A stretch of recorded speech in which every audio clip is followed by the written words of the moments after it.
1838 সালে 26শে জুন বর্তমান পশ্চিমবঙ্গের উত্তর 24 পরগনা জেলার নৈহাটি শহরের নিকটস্থ কাঁঠালপাড়া গ্রামে জন্মগ্রহণ করেছিলেন বাংলা উপন্যাসের জনক তথা বাংলা সাহিত্যের সাহিত্য সম্রাট বঙ্কিমচন্দ্র চট্টোপাধ্যায়। বাংলা ভাষার প্রথম সার্থক ঔপন্যাসিক ছিলেন তিনি। 1875 সালে বঙ্কিমচন্দ্র চট্টোপাধ্যায় লিখেছিলেন এবং 1882 সালে বিখ্যাত আনন্দমঠ উপন্যাসে প্রকাশিত হয় একটি গান বন্দে মাতরম, যার 150 বছর পূর্তি উদযাপিত হচ্ছে। একটা সময় ব্রিটিশ শাসনের হাত থেকে ভারতের স্বাধীনতা সংগ্রামের জাতীয় ধ্বনি পরিণত হয়েছিল এই বন্দে মাতরম। এই ধ্বনির তীব্র প্রতিক্রিয়ায় ভয় পেয়ে ব্রিটিশ সরকার জনসমক্ষে বন্দে মাতরম উচ্চারণ নিষিদ্ধ করে দেয়। সেই সময় বহু স্বাধীনতা সংগ্রামী বন্দে মাতরম ধ্বনি দেওয়ার অপরাধে গ্রেপ্তার হয়েছিলেন। 1896 সালে বিডন স্কোয়ারে অনুষ্ঠিত জাতীয় কংগ্রেসের কলকাতা অধিবেশনে গানটি পরিবেশন করেছিলেন কবিগুরু রবীন্দ্রনাথ ঠাকুর। 5 বছর বাদে 1901 সালে কংগ্রেসের কলকাতা অধিবেশনে গানটি পরিবেশন করেন দক্ষিণাচরণ সেন। 1905 সালে কংগ্রেসের বারাণসী অধিবেশনে গানটি পরিবেশন করেছিলেন সরলা দেবী চৌধুরানী। লালা লাজপত রায় লাহোর থেকে বন্দে মাতরম নামের একটি সাময়িক পত্র প্রকাশ করতেন। 1905 সালে হীরালাল সেন ভারতের প্রথম রাজনৈতিক চলচ্চিত্রটি নির্মাণ করেছিলেন। এই চলচ্চিত্রের সমাপ্তি হয়েছিল গানটির মাধ্যমে। ব্রিটিশ পুলিশের হাতে নিহত হওয়ার আগে মাতঙ্গিনী হাজরার শেষ উচ্চারিত শব্দ ছিল বন্দে মাতরম। দেশ স্বাধীন হবার পর 24শে জানুয়ারি 1950 ভারতের গণপরিষদ বন্দে মাতরম গানটিকে জাতীয় গান হিসেবে গ্রহণ করে। সেই সময় ভারতের প্রথম রাষ্ট্রপতি রাজেন্দ্র প্রসাদ বলেছিলেন যে গানটিকে ভারতের জাতীয় সঙ্গীত জনগণ মনের সাথে সমানভাবে সম্মানিত করা উচিত। বঙ্কিমচন্দ্র চট্টোপাধ্যায়ের উপন্যাস রচনার প্রেক্ষাপট আসলে 19বিংশ শতাব্দীর প্রথমার্ধে। তৎকালীন সময়ের প্রথা ও সংস্কার আন্দোলন, হিন্দু ধর্মের পুনরুত্থান, হিন্দু ধর্মের রক্ষণশীলতা, প্রাচ্য ও পাশ্চাত্য ভাবধারার সংঘাত, প্রগতিশীল ভাবধারার অভাব, সমাজতান্ত্রিক ভাবধারার প্রাধান্য প্রভৃতি হল 19বিংশ শতাব্দীর প্রথমার্ধে আর্থসামাজিক পটভূমিকা এবং এই পটভূমিকাই ছিল বঙ্কিমচন্দ্রের উপন্যাস রচনার প্রেক্ষাপট। আর 21বিংশ শতাব্দীর প্রথমার্ধে দাঁড়িয়ে বঙ্কিমী শৈলীর সাহিত্যের স্বাদ কাহন নিয়ে একটি বিশেষ আলোচনায় আজ আমার সাথে রয়েছেন বঙ্কিমচন্দ্র চট্টোপাধ্যায়ের উত্তরসূরি জয়দীপ চট্টোপাধ্যায়। উনি সাহিত্য সম্রাট বঙ্কিমচন্দ্র চট্টোপাধ্যায়ের পঞ্চম প্রজন্ম, বাঙালি বিশ্বের বিশিষ্ট কবি। ওনার লেখা 19টি গ্রন্থ প্রকাশিত হয়েছে। 2024 সালে সায়েন্স সিটি অডিটোরিয়াম থেকে পেয়েছেন বঙ্গশ্রেষ্ঠ সম্মান। এছাড়াও বহু পুরস্কারে সম্মানিত হয়েছেন উনি। জয়দীপ চট্টোপাধ্যায় বঙ্কিম পরম্পরা ও সৌহার্দ্য কলকাতার কর্ণধার। স্বাগত জয়দীপ বাবু আজকের অনুষ্ঠানে আপনাকে। নমস্কার জয়দীপ বাবু, আমরা আজ যখন এই অনুষ্ঠানে আপনার সঙ্গে আলাপচারিতায় রয়েছি, প্রথমে যেটা জানতে ইচ্ছে করছে আপনার কাছে যে বন্দে মাতরমের 150 বছর, শ্রেষ্ঠ দেশাত্মবোধের ধ্বনির 150 বছর, কি মনে করেন আজও এই গান কতটা আবেগের এবং আজও এটা কতটা প্রাসঙ্গিক? না, আসলে আমরা সকলে জানি যে ভারতীয় জাতীয়তাবোধের মূল শক্তি, অনুপ্রেরণা বন্দে মাতরম এক সময় সমগ্র ভারতবাসীকে এই মন্ত্র, এই মৃত্যুঞ্জয়ী মন্ত্র প্রাণিত করেছিল। আমরা জানি আমাদের স্বাধীনতা সংগ্রামীরা বন্দে মাতরম কণ্ঠে ধারণ করে, হৃদয়ে লালন করে তারা ফাঁসির মঞ্চে হাসতে হাসতে প্রাণ উৎসর্গ করেছিলেন। বঙ্কিমচন্দ্র বাংলার নবজাগরণের অন্যতম পুরোধা ব্যক্তিত্ব ছিলেন। তিনি উপলব্ধি করেছিলেন এবং বলেছিলেন যে সাহেবেরা পাখি শিকার করিতে গেলেও তাহা লইয়া ইতিহাস রচিত হয়, কিন্তু বাংলার কোনো ইতিহাস নাই। এটা ওনাকে খুব পীড়া দিত। সেই কারণেই উনি বঙ্গদর্শন পত্রিকা শুরু করেন এবং সম্পাদনা শুরু করেন। সে সময় উনি ব্রিটিশ সরকারের ডেপুটি ম্যাজিস্ট্রেট। স্বভাবতই একটা চাকরিগত ক্ষেত্রের বাধা নিষেধ নানা রকম তার উপর বিভিন্ন সময় আরোপিত হয়েছিল এবং তিনি যেহেতু আপোষহীন ছিলেন, সত্যাশ্রয়ী ছিলেন, কোনো অন্যায় দেখলে প্রতিবাদে সোচ্চার হতেন, সেই কারণে আমরা দেখি পরবর্তীকালে তাকে বিভিন্ন জায়গায় ট্রান্সফার করা হয় একদম। এবং সেই কারণে ওনার স্বাস্থ্য কিন্তু মাঝে মধ্যেই ভেঙে পড়ত।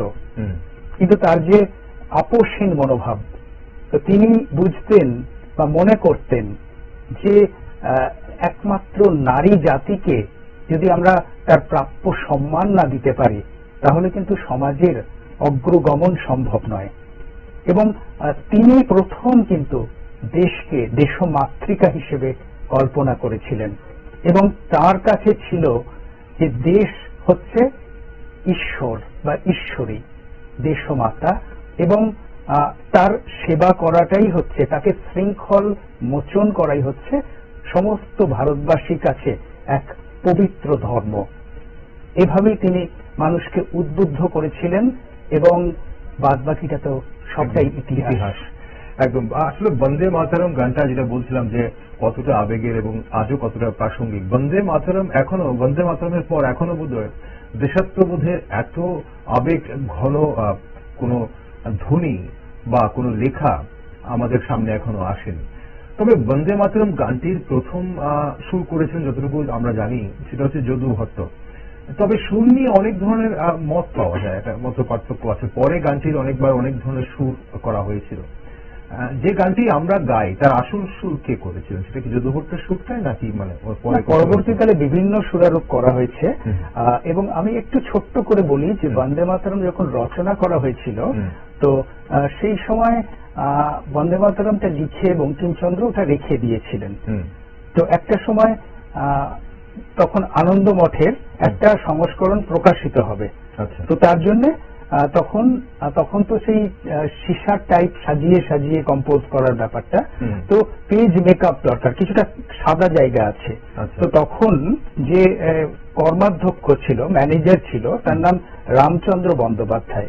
তিনি এসে বললেন যে বিলম্বে কাজ কিন্তু বন্ধ থাকবে, এই যে লেখাটি দেখছি এহাত মন্দ নয়, এটা দিন না কেন, ছেপে দিই। আচ্ছা। তো তখন বঙ্কিমচন্দ্র তার হাত থেকে কাগজটা নিয়ে দেরাজে রেখে বলেছিলেন, ইহা ভালো না মন্দ তুমি বুঝিতে পারিবে না, কিছুদিন পরে উহা বুঝিবে, তখন আমি হয়তো জীবিত থাকিব না, তুমি থাকিলেও থাকিতে পারো।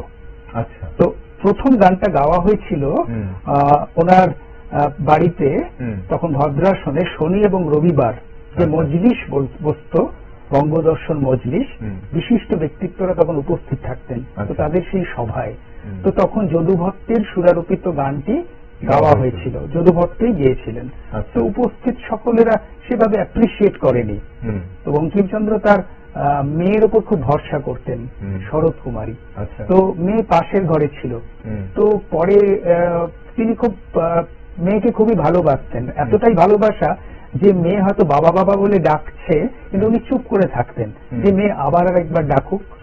মানে এত স্নেহপ্রবণ। তো তখন মেয়েকে জিজ্ঞেস করছেন যে মা তুমি কেমন শুনলে, মেয়েও চুপ করে আছে। তো তখন বঙ্কিমচন্দ্র একটু গম্ভীর হয়ে গেলেন, গিয়ে বললেন, দেখো আমি হয়তো থাকবো না, কিন্তু 20 বছর পরে এই গান নিয়ে কিন্তু বাঙালি উত্তাল হয়ে উঠবে, ভারতবর্ষে কিন্তু এই গান ধ্বনিত প্রতিধ্বনিত হবে, দেখে নিও। আসলে লেখক কবিরা তো ক্রান্তদর্শী, তাদের মধ্যে থার্ড আই থাকে, হয়তো উনি সেটা অনুভব করেছিলেন। উনি জানতেন সেটা তার যোগ্য স্থান কবে কিভাবে পাবে, তার জন্য হয়তো বলে গেছিলেন যে 20 বছর পর গোটা দেশ এই গানটার মর্ম বুঝবে। আসলে যে পাওয়ার আপনি যেটা বলছেন, ওর মধ্যে যে ঐশী শক্তি, সেই পাওয়ারটা উনি উপলব্ধি করেছিলেন। একটা শক্তি দরকার, যে শক্তির বলে বলিয়ান হয়ে আমাদের দেশের হাজার হাজার স্বাধীনতা সংগ্রামী তারা ঝাঁপিয়ে পড়তে পারবে ব্রিটিশ রাজ শক্তির বিরুদ্ধে। এবং আলটিমেটলি সেটাই হয়েছিল। শ্রী অরবিন্দ তো মানে বলেইছেন যে এই গান মুহূর্তে একদিনে সমস্ত ভারতবাসীকে দেশপ্রেমের মন্ত্রে উদ্বুদ্ধ করে দিয়েছিল। ঠিক, এবং ইংরেজিতেও সেটা অনুবাদ করেছিলেন শ্রী অরবিন্দ। ঠিক। এখন এই দেশাত্মবোধ আপনি যেটা বলছেন, এবং যেটা আমরা জানি যে তৎকালীন সময়ে আমাদের যারা দেশপ্রেমীরা ছিলেন, স্বাধীনতা সংগ্রামীরা ছিলেন, তাদেরকে এভাবে উদ্বুদ্ধ করত একটা, এই যে দুটো শব্দ বন্দে মাতরম বা বন্দে মাতরম, সেই গানটি, সম্পূর্ণ গানটি, সেই গানটি আজও দেশাত্মবোধের ধ্বনি বন্দে মাতরম। তবুও মুসলিম লীগের এই গানের প্রতি প্রবল আপত্তির ছিল বলে আমরা জানি। একাধিক ভারতীয় মুসলিম সংগঠন বন্দে মাতরম গাওয়ার বিরুদ্ধে ফতোয়া জারি করে। সেটা কেন, মানে সমস্যাটা কোন জায়গায় ছিল বন্দে মাতরমকে নিয়ে, এবং আজও কোন জায়গায় আছে? না, আসলে উনি যখন মাতৃরূপ, দেশমাতৃকার রূপ কল্পনা করেন, তো তখন তার মধ্যে এমন কিছু প্রকরণ ছিল, এমন কিছু উপমা ছিল, যেটা আমাদের হিন্দু শাস্ত্রে দেবী দুর্গা, তার যে 10 হাত, তার 10 হাতের মধ্যে যে অস্ত্র শস্ত্র, সেইভাবে ব্যাপারটা কল্পনা করা হয়েছিল। তো এই কারণে কিছু কিছু সম্প্রদায়ের মানুষ, মুসলিম সম্প্রদায়ের মানুষ, তারা এটাকে হিন্দুত্বের একটা তকমা দিতে চেয়েছিল। কিন্তু আসল কি, স্পিরিটটাই আসল স্পিরিট, যে পৃথিবীর যে কোনো ধর্ম, ভাষা, আমরা তো মাকে সম্মান করব, সে যে ধর্মেরই হোক। আমি মনে করি যারা মাকে সম্মান করতে পারে না, মাকে তার প্রাপ্য মর্যাদা দিতে পারে না, যারা শিকড়কে তাদের অস্বীকার করে, পূর্বজন্মদের প্রতি শ্রদ্ধাশীল না হয়, সে জাতির ধ্বংস অনিবার্য। এটা আমি চারপাশের আজকের দিনে দাঁড়িয়েও এই কথাটি উচ্চারণ করছি, যে আমরা মাতৃজাতিকে যেন সম্মান করতে পারি। কারণ আমাদের অর্ধেক আকাশ কিন্তু নারী, এবং আমরা ভারতীয় পরম্পরায় আমরা শিখেছি যে মাতৃজাতিকে কি করে সম্মান করতে হয়। সমাজে তাদেরও বিশিষ্ট অবদান আছে, তাদের তো সেই স্বীকৃতি দিতে হবে, তাহলে তো আমরা আশীর্বাদ পাবো, তাহলে তো আমরা এগিয়ে যেতে পারবো। এই মূল্যবোধ, এটা কিন্তু বঙ্কিমচন্দ্র আমাদের নতুন করে শিখিয়েছেন।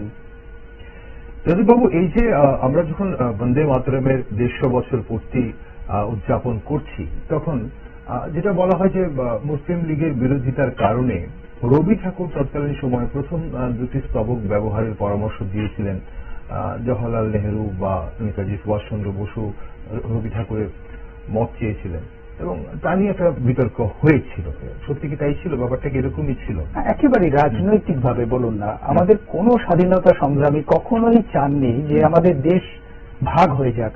আমরা খণ্ডিত স্বাধীনতা কেউ চাইনি, কখনোই চাইনি। এবং তার জন্য আমাদের জাতীয় জীবনে একটা ভয়ঙ্কর অভিশাপ নেমে এসেছিল, মানুষ বাস্তুচ্যুত হয়েছিল, লক্ষ লক্ষ মানুষ সহায় সম্বলহীন হয়ে এসেছিল। কিন্তু আজকে দাঁড়িয়ে কি আমরা বলতে পারি যে সেই পদক্ষেপ ঠিক ছিল? সবাই ভালো আছে, শান্তিতে আছে। আমি যদি বুঝতাম যে দেশ ভাগের ফলে ওরা খুব শান্তিতে আছে, আমরাও শান্তিতে আছে, তাহলে আমি ঐতিহাসিকভাবে মেনে নিতাম, হ্যাঁ ঠিক আছে সিদ্ধান্ত। কিন্তু আদৌ কিন্তু সমাধান হয়নি। এটা আসলে গদির লড়াই ছিল, যে আমি এখানের শাসনের মুখ্য মানুষ হব, ওখানে আরেকজন হবে, তো আমার মা ভাগ হয়ে যাক, যাক না, আমি তো আমার ক্ষমতার কুর্সিতে বসতে পারছি। এটা ক্ষুদ্র মানসিকতা, ক্ষুদ্র স্বার্থর জন্য একটা কনসেপ্টকে, যে চিরায়ত ভারতীয় পরম্পরা, ঐতিহ্য। ভারত মানে তো শুধু দেশ নয়, ভারত মানে একটা কনসেপ্ট, যে কনসেপ্ট হচ্ছে সারা পৃথিবীকে বেঁধে রাখা, সারা পৃথিবীর মঙ্গল কামনা করা। এবং একমাত্র সনাতন ধর্ম কিন্তু সেই কথা বলে। আমাদের হাজার হাজার বছরের মুনি ঋষিরা সেই অরণ্য থেকে সেই বার্তা বারে বারে তাদের ধ্বনিত প্রতিধ্বনিত হয়েছে, বসুধৈব কুটুম্বকম। আমরা সবাই জানি, সারা পৃথিবীকে নিয়ে বাঁচার স্বপ্ন দেখেছি। আমরা চাই যে ধর্মের যে মানুষই হন, তারা যেন প্রকৃত ধর্মাচরণ করেন, এবং সমস্ত মানুষকে যারা ভালোবাসার যে কি বলবো আকাশ দিয়ে তারা আলিঙ্গন করেন। যদুবাবু, এই যে অবিভক্ত বাংলায় বঙ্কিমচন্দ্রের জনপ্রিয়তা, তো আমরা অবশ্যই সেটা ইতিহাসে দেখি। স্বাধীনতার আগে বঙ্কিমচন্দ্রের এই যে বিভিন্ন উপন্যাসের জনপ্রিয়তা ছিল, সাহিত্য, এবং পাশাপাশি এই যে বন্দে মাতরম গানের জনপ্রিয়তা প্রবল ছিল। কিন্তু দেশভাগের পর অধুনা বাংলাদেশে বঙ্কিম চর্চায় কোনো পার্থক্য দেখা গেছে কিনা, এই দেশের সঙ্গে সেই দেশের বঙ্কিম সাহিত্য চর্চা? না, আসলে কি, আমি যেটা বিশ্বাস করি যে চর্চা হয়তো হয় সিলেবাসে, পাঠ্যসূচিতে, কিন্তু সেটা কি খুব একটা কার্যকরী হয়? আমি ধরুন খুব ঘটা করে রবীন্দ্রনাথের জন্ম জয়ন্তী পালন করছি, তিরোধান দিবস পালন করছি, ঠিক আছে, কিন্তু সেই দিবসটা চলে গেলে আমরা সেই দিবসের যে শপথ, যে অঙ্গীকার, তার যে রবীন্দ্রনাথের ভাবাদর্শ বা বঙ্কিমচন্দ্রের ভাবাদর্শ যদি আমি গ্রহণ না করতে পারি, তাহলে তো আমরা সেই অন্ধকারই থেকে যাব। আমরা ঘটা করে বিশ্ব পরিবেশ দিবস পালন করি, কিন্তু আমরা পরিবেশকে নিয়ে সত্যি ভাবি যে আমাদের দেয়ালে পিঠ থেকে গেছে। এখন সমুদ্রের তলদেশ থেকে কোটি কোটি টন বর্জ্য, প্লাস্টিক, পলিথিন নিষ্কাশিত হচ্ছে, যার জন্য একটা সংকটের মুখে আছে জলজ প্রাণী। তো আমরা যদি যে দিবসগুলো পালন করব, আমরা যদি সত্যি অন্তর থেকে সেটাই সেই কনসেপ্টটা গ্রহণ করি, আমার মনে হয় তাহলেই আমরা সমৃদ্ধ হতে পারবো। আর তা না হলে শুধু এই পরীক্ষায় পাশ করার জন্য কিছু পড়াশোনা। একদম। দর্শক বন্ধুরা, আপনাদের আরো একবার জানিয়ে রাখি, আজ আমাদের সঙ্গে কিন্তু রয়েছেন সাহিত্য সম্রাট বঙ্কিমচন্দ্র চট্টোপাধ্যায়ের উত্তরসূরি জয়দীপ চট্টোপাধ্যায়। বর্তমানে সাহিত্য রচনা যদুবাবু ভাবধারার অনেকটা পরিবর্তন এসছে, অনেকেই বলেন, এবং তাই বঙ্কিম শৈলীর সাহিত্য বর্তমান সমাজে কতটা প্রাসঙ্গিক বলে আপনি মনে করেন? হ্যাঁ, বঙ্কিমচন্দ্র এক সময় যারা তরুণ লেখক তাদের উদ্দেশ্যে প্রায় 10-11টি উল্লেখযোগ্য কথা বলেছিলেন। তার মধ্যে দু একটি বলছি। তিনি বলেছিলেন যে যাহা লিখিলে সৌন্দর্য সৃষ্টি করা যায় তাহাই লিখিবে, যাহা লিখিলে সমাজের হিত সাধন করা যায় তাহাই লিখিবে, নাম যশের জন্য লিখিবে না, ভালো লেখা হইলে নাম যশ এমনি হইবে, যে লেখা পড়িবা মাত্র সকলে বুঝিতে পারে, অর্থ গৌরব থাকিলে তাহাই উৎকৃষ্ট রচনা। অর্থাৎ উনি বারবার কিন্তু সমাজের হিতের কথা বলেছেন। আমি যে লিখব সেটা যেন কমিউনিকেট করে এবং মানুষকে একটা পজিটিভ ভাইব্রেশন দেয়, মানুষের মধ্যে চিন্তা চেতনার কিছু রূপান্তর আনে। এটা এই প্রায়োগিক দিকটাকে উনি খুব জোর দিয়েছিলেন। তো সেই জন্য ওনার বিভিন্ন লেখায় কিন্তু তার প্রতিফলন, কারণ উনি মনে করতেন যে ওই শুধুমাত্র পুঁথিগত বিদ্যাই শেষ কথা নয়, আমাদের আলোকিত মানুষ হতে হবে, এনলাইটমেন্ট হতে হবে, নিজেকে প্রতিনিয়ত উৎকর্ষের অভিমুখে নিয়ে যেতে হবে। ঠিক যদুবাবু, আমরা অবশ্যই বঙ্কিমচন্দ্র চট্টোপাধ্যায়ের সম্পর্কে কথা বলছি, কিন্তু আপনার জীবনে বাংলা বিশ্বে, এই বিশ্বে আপনি একজন বিশিষ্ট কবি, একজন বিশিষ্ট লেখক, একজন বিশিষ্ট সাহিত্যিক। আপনার জীবনে বঙ্কিমচন্দ্র চট্টোপাধ্যায়ের প্রভাব কেমন, কতটা অনুপ্রাণিত হয়েছেন, যেহেতু আপনার পূর্বসূরি বঙ্কিমচন্দ্র চট্টোপাধ্যায়? আর অনেক সময় দর্শক বন্ধুরা হয়তো আমাদের জানতে চাইবেন যে আপনি কিভাবে বঙ্কিমচন্দ্র চট্টোপাধ্যায়ের সঙ্গে সম্পর্কিত। তবে আমি বলবো যে পঞ্চম ওনার ইয়েতে আপনার বংশধর, কিভাবে সম্পর্কিত আপনার মুখে শুনলে ভালো হবে, এবং আপনি কতটা অনুপ্রাণিত হয়েছেন বঙ্কিমচন্দ্র চট্টোপাধ্যায়ের সাহিত্য চর্চা থেকে আপনার নিজের যে সাহিত্য চর্চা আপনি করছেন তার জন্য? দেখুন, আমরা বর্তমানে এখন গ্লোবাল ভিলেজের বাসিন্দা, যেটাকে আমরা বলি বিশ্বপল্লী। এখন বিজ্ঞান প্রযুক্তি আকাশ ছুঁয়েছে, মহাকাশযান কি বলবো নিয়ত বিভিন্ন গ্রহে গ্রহান্তরে পাড়ি দিচ্ছে। আমরা এরকম একটা পরিস্থিতির মধ্যে আছি, কিন্তু আমাদের সেই লালিত মূল্যবোধ, পরম্পরা সব একটা বড় প্রশ্ন চিহ্নের সামনে। আমরা জানি না যে আদৌ কয়েক বছর পরে আমরা কোথায় গিয়ে পৌঁছবো। একটা বড় চিন্তার মধ্যে আমরা আছি। কেন হব আমরা? এত এত হাজার মনীষার দেশ ভারতবর্ষ, অথচ আমরা এত অনিশ্চয়তা নিয়ে কেন বাঁচবো? তার মানে আমাদের কোথাও একটা ঘাটতি রয়ে গেছে। সেটা হচ্ছে আমরা দেশকে ভালোবাসি না, আমরা দেশের মানুষকে ভালোবাসি না, আমরা শুধু নিজেদের ভালোবাসি। তো নিজেদের ভালোবাসলে তো শুধু হবে না, আমার দেশকে ভালোবাসতে হবে, দেশের মানুষকে ভালোবাসতে হবে, কিছুটা স্বার্থ শূন্য হতে হবে। এবং নিজে যদি আমি আনন্দে থাকি, তাহলে সেই আনন্দের প্রবাহটা, ভাইব্রেশনটা আমি অন্য মানুষের মধ্যে সঞ্চারিত করতে পারবো। এখন মানুষ তো আনন্দ খোঁজে যে বস্তুগত জিনিস থেকে। আজকে আমার যে হাই ডেফিনেশনের যে মোবাইলটা আছে, আমার দুদিন পরে মনে হচ্ছে আরে এটা তো ব্যাকডেটেড, এখন আরো লেটেস্ট ভার্সন, আমি সেটা কিনলাম। আবার 2 মাস 3 মাস যেতে যেতে আর একটা ভার্সন, তখন আমার মনে হয় না এটা তো বড় ব্যাকডেটেড, ওইটা দরকার। তো এইভাবে যদি আমি প্রতিনিয়ত সেই বস্তুগত জিনিসের দিকে ছুটে চলি, তাহলে কি আমার মেধা মননের বিকাশ হবে না? কেমন? তো আমার যদি সংস্কৃত না ডেভেলপ হয়, সংস্কৃতি ডেভেলপমেন্ট হয়, তো আমরা তো জানি মন, বুদ্ধি, সংস্কার এই নিয়ে হচ্ছে আত্মা। আমরা তো সকলে আত্মা, এবং আমাদের সঙ্গে লিঙ্ক আছে সেই পরমাত্মার, যিনি আমাদের স্রষ্টা। তো আমাদের সেই জন্য প্রতিনিয়ত চেষ্টা করতে হবে একটু একটু করে আমরা যেন সেই পরমাত্মার আলোকে আলোকিত হই। সেটা বঙ্কিমচন্দ্র আগে আমরা বলতে পারি, এখানে স্বামী বিবেকানন্দের কথাও তিনি বলেছিলেন, সব শক্তি তোমার মধ্যে আছে, তুমি যা ইচ্ছা তাই করতে পারো, কারো নির্দেশ ছাড়াই। উঠে দাঁড়িয়ে তোমার ভিতরকার দেবত্বকে প্রকাশ করো। অর্থাৎ উইল ফোর্স, ইচ্ছে শক্তি। এই ইচ্ছে শক্তি যদি মানুষের থাকে এবং অদম্য বাসনা যে আমাকে করতেই হবে, তাহলে পৃথিবীতে এমন কোন শক্তি নেই যে আমাদের পথে অন্তরায় হয়ে দাঁড়ায়। তো আমাদের সেই সদিচ্ছাটা দরকার, এই দেশকে ভালোবাসা দরকার। এখন আপনি সদিচ্ছার কথা বলছেন, দেশের ভালোবাসার কথা বলছেন, কিন্তু এই যে আপনি কিছুক্ষণ আগে যেটা বলছিলেন যে আমরা ছুটছি, আসলে জীবনের ইঁদুর দৌড়ে আমরা সবাই ছুটছি, আমরা সবাই কি লক্ষ্যহীন? মানে আমরা যারা ছুটছি, আমরা কি সত্যি জানি যে আমরা কোথায় যাচ্ছি? এই যে আমি আর আমার আবর্তে আমাদের জীবনটা অনেকটাই আটকে যাচ্ছে, আমাদের একান্নবর্তী পরিবারগুলো ভাঙছে ভাঙতে ভাঙতে নিউক্লিয়ার ফ্যামিলি হয়ে যাচ্ছে। তাতে সাহিত্য চর্চার কোনো মানে অবদান কি থাকতে পারে? মানে সাহিত্য চর্চা কমে যাচ্ছে বলেই কি আমাদের এই অধঃপতন হচ্ছে বলে আপনার মনে হয় কোন একটা জায়গায়? না, সাহিত্য চর্চা কমছে না, সাহিত্য চর্চা কিন্তু বাড়ছে। আমি বলবো এখন আমাদের বিভিন্ন সামাজিক মাধ্যমগুলো আসার পরিপ্রেক্ষিতে সাহিত্য চর্চা বাড়ছে, কিন্তু আমি বলবো সেটা অনেক গণমুখী করতে হবে, সাধারণ মানুষের কাছে যাতে আমাদের বার্তাটা পৌঁছয় সেটা আমাদের ভাবতে হবে। আমরা শুধুমাত্র এই দুঃসময় কিছু অ্যাবস্ট্রাক্ট লিখলাম যেটা মানুষের কাছে সেভাবে কমিউনিকেট করলো না, সমাজ গঠনের সহায়ক হলো না, তাহলে সেগুলো করে লাভ নেই। এখন মানুষকে জাগিয়ে তুলতে হবে, মানুষকে উদ্বোধিত করতে হবে, এরকম সাহিত্য দরকার। তাহলে কিন্তু মানুষ এখান থেকে দিশা পাবে, মানুষ কিন্তু তাকিয়ে থাকে যে সাহিত্য থেকে যাতে আমি সমৃদ্ধ হতে পারি। আচ্ছা, তো আমাদের কিন্তু সেদিকে এগোতে হবে। আমি কিন্তু খুবই আশাবাদী।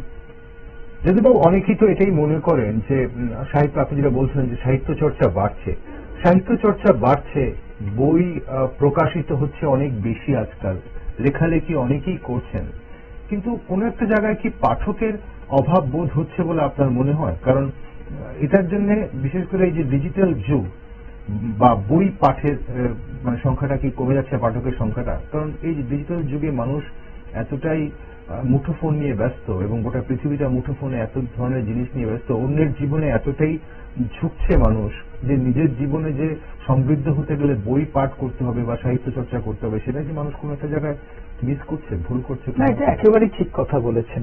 মানুষ তো এখন খুব ব্যস্ত, নিজের জীবন জীবিকার জন্য অনেকটা সময় তার চলে যাচ্ছে, সুতরাং সেখানে খুবই অল্প সময় পাচ্ছে সাহিত্য চর্চার। তো আমি বলবো তার মধ্যেও কিন্তু মানুষের মধ্যে এই শুভ চেতনা, শুভ বোধের যদি চর্চাগুলো না থাকে, তাহলে মানুষ কিন্তু যান্ত্রিক হয়ে পড়বে, শুধুই অর্থ রোজগারের একটা প্রক্রিয়া তার মধ্যে চলতে থাকবে। এটা তো কাঙ্ক্ষিত নয়।